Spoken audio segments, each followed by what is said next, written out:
Yeah,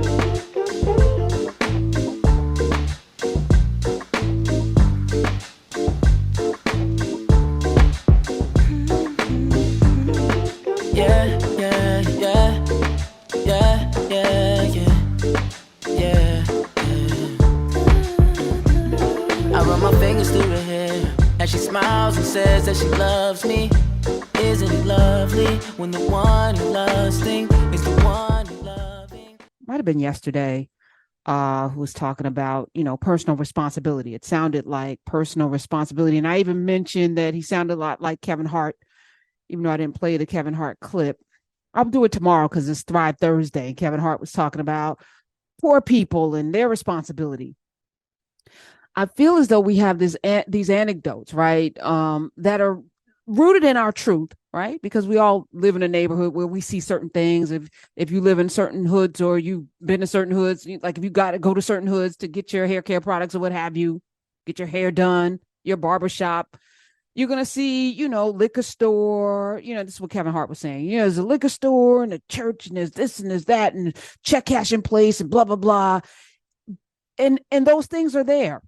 I will confess in my 20s, I had a financial situation based on a very bad business decision that I made that made me go to the bank and not have any money because my bank account had been seized. So I've been through some things, had to go to a check cashing place where you could also pay your light bill and buy a t-shirt and maybe get some wings. I don't remember. I think you could get wings there. Like everything, it was, bulletproof glass. It was very demeaning if I can look back. And I didn't feel good standing in that line, cashing a check and giving a large percentage of my check to somebody just for the privilege of cashing a check. I was unbanked for a minute. So I understand what that feels like, what it looks like, the renter centers and all that. And it's real easy to talk about how that, perpetuates the cycle of poverty, because it does. It does. And I didn't come from a place of poverty. I could have easily gone to my parents and asked them to bail me out, but I'm too prideful to do that. So, I sucked it up and fortunately though, I had a job, right? So I had a job. I was making decent money. So I was able to dig out of a hole, and I've dug out a couple of holes in my career. But that doesn't mean that somehow, everyone can do it, because everyone doesn't have the same vision for themselves, the same experience, the same makeup, the same, and it's weird to me that those of you who have pushed through find it so easy to wag your finger at those who haven't. And at the same time, you don't want to let people off the hook for their own personal responsibility, because every individual has a life to live and it is their responsibility to live it. So it's tough, and I want to have this conversation. So I'm going to put the call out, 866-801-8255, because flooding my timeline were these images, these videos of something that went down last night in Philadelphia, in the heart of Philadelphia, where the cracked Liberty Bell is, in the center of, the bastion of America. This is the birthplace of America, Philadelphia, the epicenter of all that is Americana. There were these I guess I can call them flash mobs of looting. Lululemon, Foot Locker, and the Apple Store in Philadelphia's historical center city. If you live in this area, I know Clay Kane's from part of Philly, 866-801-8255. And as I was watching these Black children videotape, because they were Black children, masked up, some of them not masked up at all. They were out there with their faces. So I'm sure they're going to be arrested. 15 to 20 people were arrested as of midnight last night. I'm sure more were, because they were videotaping them crashing into these stores. And the one video, you see the Apple Store people trying to hold the door, try to keep the door closed. And these kids, like hundreds of them, just a horde, like a zombie horde. They went in, they grabbed up all of the things. And now there's clearly someone called it organized crime. It was the opposite of organized. It was the absolute opposite of it. Was disorganized. It was mayhem, chaos. And it was so stupid because they grabbed up the iPads and the iPhones and the this and the that. And all of those phones have trackers on them. So immediately somebody's like, oh, they're tracking us. Oh, break the phones, stop on the phones. So they literally crashed through this store, took everything, and then slammed him to the ground. So nobody got away with an iPhone that was used. I mean, it was just senseless, right? But I was like, why am I seeing this? Why am I seeing this? And I'm not saying, it's not something to see, because if you are in the heart of Philly, this Apple store is beautiful. And anyone that knows, development, and how a neighborhood is developed, there's going to be a Starbucks, there's going to be an Apple store, there's going to be a Whole Foods. That is the kind of like a Foot Locker. When we talk about 125th Street in Harlem, it was the Magic Johnson Theater, it was the Foot Locker, it was the Starbucks, and then you knew, okay, the neighborhood has arrived, right? These are markers of success, right? Of a neighborhood that's thriving. You got an Apple store in your neighborhood, that's a good neighborhood, until it's not, right? And someone will say, well, why were the police? The police were overrun. There was I'm talking hundreds of young people. It was wild, right? So what's the solution? 866-801-8255. So there's a part of me, because of the way I was raised and the way I was socialized and conditioned, that says, no, this is unacceptable. Well, actually, that's a big part of me. This is unacceptable, period, full stop. Unacceptable. These kids wear their parents. How in the hell are you out here in the middle of the night ripping them? Right? And they were young. You could tell they were young. It wasn't like, maybe they were 17, 16. It was like young kids. They recovered 2 guns from the scene. So this could have been really tragic. The police could have been tragic. It's Philly. It could have happened. And I just think about, across the board, though, this is not just happening in Philly, it's California, it's everywhere. Everywhere is a big city with money. But it also speaks to something going on in a society. And I remember vaguely the 80s, 1980s in New York City, because I'm from Jersey. We would from time to time sneak over, get a bus, go to the city. The city was filthy. I remember it being filthy. I remember 42nd Street being I remember it might have been 817, walking down, 42nd Street, and all of the triple X, the sex movies and the stripper. I mean, it was the prostitution. It was horrible. Litter everywhere. It was a filthy city. Graffiti. I remember the graffiti on the trains, and the graffiti of just trash and rats and graffiti. And this is, again, one of the wealthiest cities in the country, but there was a climate of acceptability, or at least there's nothing we could do. Hands were thrown up. I feel like there's a couple of things going on, as I mentioned many times on these airwaves, that we're at an inflection point. And I think the inflection is more than political, more than racial. There is a lack of, I want to say morality, but that then becomes a word that I can't quite define in this this world that we live in. I don't even really know what morality looks like. But there's a sense of right and wrong that doesn't exist. Perhaps like we've abandoned this notion, and I'm talking about the collective we, society at large, because there've been so many breaches. So what's the value in doing right when you have, Bob Menendez, a sitting senator, clearly doing something allegedly, and I say clearly allegedly doing something nefarious with a foreign government. You had a whole sitting president who allowed his son and son-in-law and daughter to make some deal that got them $2 billion. We still don't know.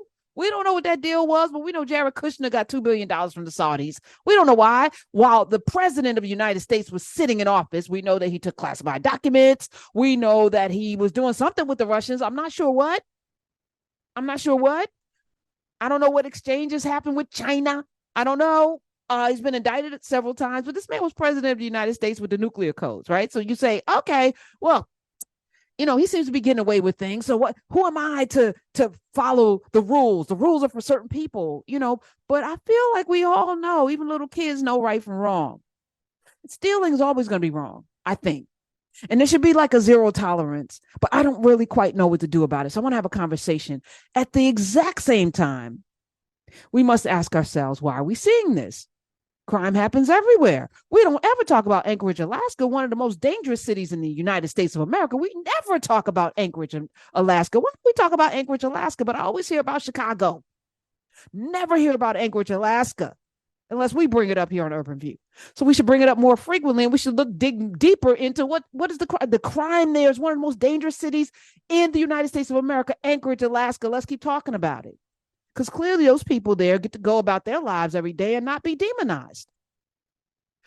Which then leads me to why we're seeing all of the crashes and burns, slams and burns, and all of the what do they call them? What do they call these looting episodes? I'm gonna call them looting episodes. 866-801-8255. So Center City in Philly is the central business district defined by, of course, the original boundaries before 1854. This is the city, the heart of the city, where the Liberty Bell, the Declaration of Independence, was signed here. Independence Hall is there, on fire last night. On fire. And all the cameras could pick up these little black kids just in the streets looking dumb as hell. And I also asked this question, those of you who were identified as black, do you bear responsibility? Do you feel embarrassed when you see this? 866-801-8255. So I'm gonna play a clip. Keith Boykin, who has of course been on Urban View, I hear him from time to time, different, you've seen him on MSNBC. He's been, he's out there. He has his own, space that he comments on. Keith Boykin, journalist. So he had a little thing, I think it was on TikTok or Instagram or Twitter or something, and I want to play it because I was immediately going, damn these kids, where are their parents? But they pull up their damn pants out here in the streets with phones now that they can't even use. You created all this havoc, wrecked all this havoc, created all of this damage for what? Now ruined the neighborhood. There goes the neighborhood, damn it. And then Keith said the thing, and I was like, okay, let me play this, and then we're going to talk about it. 866-801-8255. Smith, play it. For the retailers, the term shrink not only refers to shoplifting, but also includes inventory that is damaged, lost, or stolen by employees. The National Retail Federation admits that external retail crime only accounts for 37% of shrink losses. That means that 2/3 of the losses have nothing to do with those dramatic smash and grab scenes. In fact, the CFO of Walgreens admitted this year that the hype about retail theft was overblown. For the police here in Southern California, overall crime rates in LA are down from last year. A recent surge in smash and grab robberies makes up little of the overall problem of retail thefts, according to the LA Times. But there's two additional factors that contribute to the way this story is told: politics and race. The smash and grab stories help promote an image of rampant crime in places that Republicans like to call Democrat cities. And videos of Black people committing crimes allow conservatives to pathologize Blackness and link it to criminality. But most Black people don't commit crimes and actually have lower odds of shoplifting than whites, according to government research. Now, don't get me wrong. Plenty of Black people do commit crimes, just like plenty of white people do. But when Black people do it, we bear a burden of representation that unfairly associates individual actors with an entire race of people. That's why we get profiled in stories. When white people commit crime, they're usually not held out as examples to demonize an entire race. That's why the most famous thieves in American history are celebrated as heroes in some circles. Jesse James, Bonnie and Clyde, John Dillinger, Willie Sutton, Pretty Boy Floyd, Butch Cassidy and the Sundance Kid, D.B. Cooper, and Patty Hearst. They're all white. And that's not including the thieves who stole this land from the indigenous people. So when we talk about retail theft, let's be mindful of how these videos can be used by some as an excuse to lock up more Black people in jail. Okay, hit on something. We got to be real careful because there's a pathology. He said pathologize Blackness. This is what it does, right? So now, like, my initial thing is like, why they gotta be Black? Because I feel a kinship to these children. I'm like, now everyone's gonna look at all of us because they do. So it's not my imagination. When we see that, they say, oh, see, Black people. It's all of us, right? Even though the reality is, which is why I have to vehemently push back when I have folk come on talking about poverty and crime in my face. I have to remind people, most Black people have never been in the criminal justice system, and the vast majority of us are not poor. The numbers don't bear out. 26, 27%, that's a lot, disproportionately maybe, but 70+% of us, why don't we talk about the 70+% of us that are not impoverished? And then let's talk about policies and plans to help bring the 20-something% up, but that can't be your first thing coming in talking about criminal justice reform and poverty. Thank you, Keith Boykin, for that. And by the way, Keith Boykin, let me just give you his bona fides because you should know him. You should know him, Dartmouth. He's a Harvard Law alum. He wrote a book called Why Does Everything Have to Be About Race? I appreciate that. He's got a bunch of other books as well. But that's his latest. Keith Boykin, 37% of losses, this corporate losses, only 37%. And I say only because that's a lot, are in the theft area. Smash and grabs, shoplifting. Black people are not the largest shoplifters, just like we're not the largest people on welfare either. But this to me feels like, and as we come into 2024, I want us to be real mindful of what is being pushed and propagated among the media. This can become a rallying cry, much the way the welfare queen was a rallying cry, much the way Willie Horton was a rallying cry, the Southern strategy. These are ways in which you demonize people to say we need more police, and I'm tough on crime. I'm tough on crime. You're going to hear a lot about that. And then the images of crime has a black face. Anchorage, Alaska is one of the most dangerous cities in the United States of America and is predominantly white, but no one ever talks about it. They talk about Chicago, which is not even in the top 10. Chicago's not in the top 10. So why do they keep talking about Chicago? 866-801-8255. It's all political, and yes, at the same time, I want peace in my neighborhood. I don't want there to be any crime. I want these children to be home somewhere reading a book. I don't want to wag my finger, but yeah, somebody needs to gather these children up.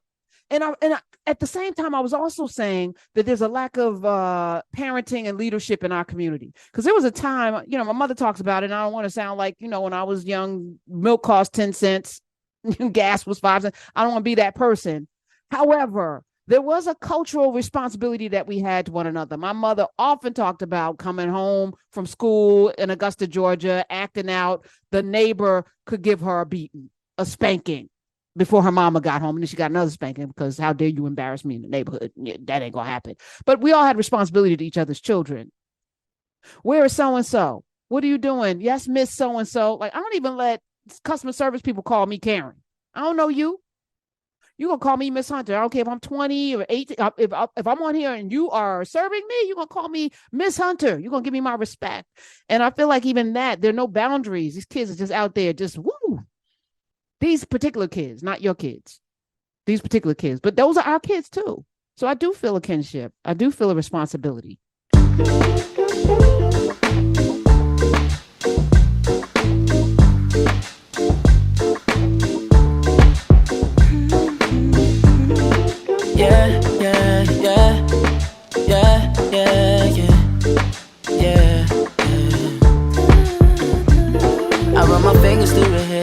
As she smiles and says that she loves me. Isn't it lovely when the one you're lusting is the one